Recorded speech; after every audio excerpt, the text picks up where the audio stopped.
फरीदाबाद स्थित सूरजकुंड में बीजेपी के 2 दिवसीय क्षेत्रीय पंचायती राज परिषद सम्मेलन का आज आखिरी दिन है, जिसमें कार्यकर्ताओं के साथ धरातल पर कैसे काम करना है उस पर चर्चा की गई।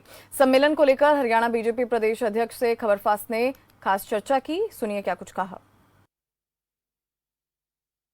इस वक्त हमारे साथ बात करने के लिए मौजूद हैं बीजेपी के पूर्व प्रदेश अध्यक्ष सुभाष बराला। सर, जिस तरीके से हमने देखा कि कल एक काफी महत्वपूर्ण बैठक होती है हरियाणा कांग्रेस की, जिस बैठक की अध्यक्षता करते हैं मल्लिकार्जुन खड़गे और राहुल गांधी।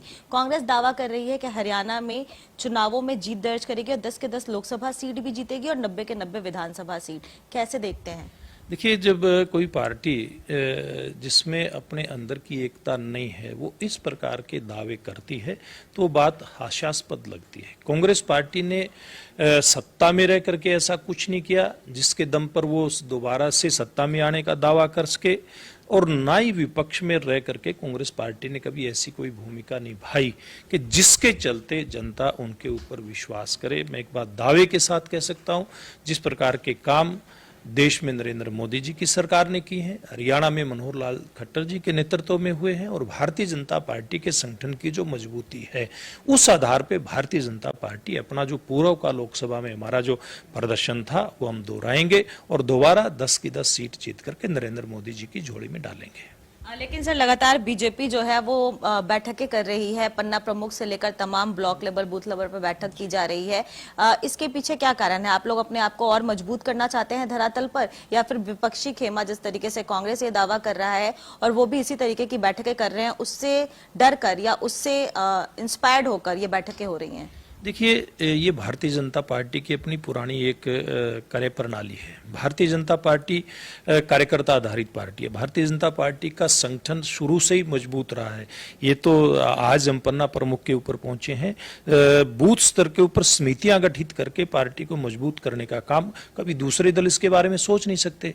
ये भारतीय जनता पार्टी की अपनी कार्यप्रणाली का हिस्सा है, और हमने ना केवल पन्ना प्रमुखों की नियुक्ति की है बल्कि हरियाणा प्रदेश की ज्यादातर विधानसभाओं में विधानसभा स्तर के पन्ना प्रमुखों के सम्मेलन हमारे हो चुके हैं, और जो बची हुई विधानसभाएं उनके तय हो चुके हैं। और जहां तक डर की बात है तो डर तो कांग्रेस पार्टी रही है। कांग्रेस पार्टी ने अपने अस्तित्व को बचाए रखने के लिए अब ऐसे दलों के साथ गठबंधन शुरू किया है जिसको इन्होंने INDIA नाम जो दिया है वो उसमें देखेंगे आप। केजरीवाल की पार्टी जिसके 2 नेता आज जेल के अंदर हैं, लालू प्रसाद यादव की पार्टी, कांग्रेस पार्टी के तो अपने आप में बड़े बड़े घोटाले पहले ही कभी 2G कभी कोयला कभी कुछ जनता के सामने उजागर हो चुके हैं। अब जो अपने आप में जो पार्टियां या तो जिनके नेता जेल के अंदर सजा काट के आ चुके हैं या आज जेल के अंदर हैं, वो लोग जब इकट्ठा होते हैं और कांग्रेस पार्टी उनको इकट्ठा करने का प्रयास करती है तो हम सोच सकते हैं कि डरा हुआ कौन है। ये डरे हुए तो ये दल हैं, ये देश की जनता से डरे हुए हैं। ये नरेंद्र मोदी जी ने जनता के आशीर्वाद से जो देश की सेवा की है ये उसके कारण से डरे हुए और डर के कारण से एक हुए हैं।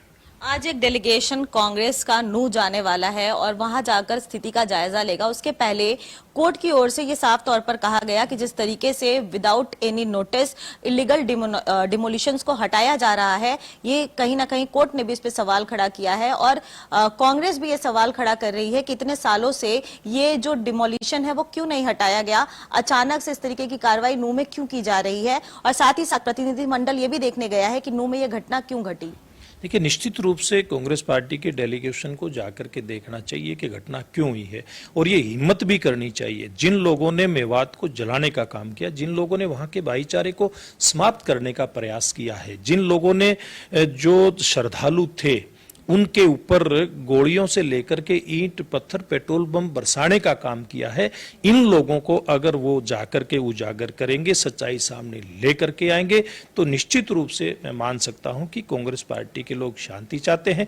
नहीं तो हरियाणा की जनता भी देख रही है और देश की जनता भी देख रही है कि कांग्रेस पार्टी वहां पर जैसे पूर्व में राजनीति करती दिखाई देती है कि कहीं इस मामले में भी कांग्रेस पार्टी राजनीति करती ना दिखाई दे। और जहां तक जो इलीगल कंस्ट्रक्शन है उसको ढाने की बात है, तो सरकार का ये कदम स्वागत योग्य है। और मैं समझता हूं कि कोर्ट के आदेश जो भी आए हैं, सरकार उसके ऊपर दोबारा से कार्रवाई करते हुए, प्रशासनिक कार्रवाई करते हुए कैसे इस बात का रास्ता निकाले, इस बात का प्रयास करेगी। इस प्रकार के जो भी एलिमेंट हैं, जो भी समाज तोड़क ऐसी ताकतें हैं, उनके जितने भी इस प्रकार के निर्माण हैं, निर्माण भी उनके खत्म होंगे, उनके इरादे भी उनके खत्म होंगे।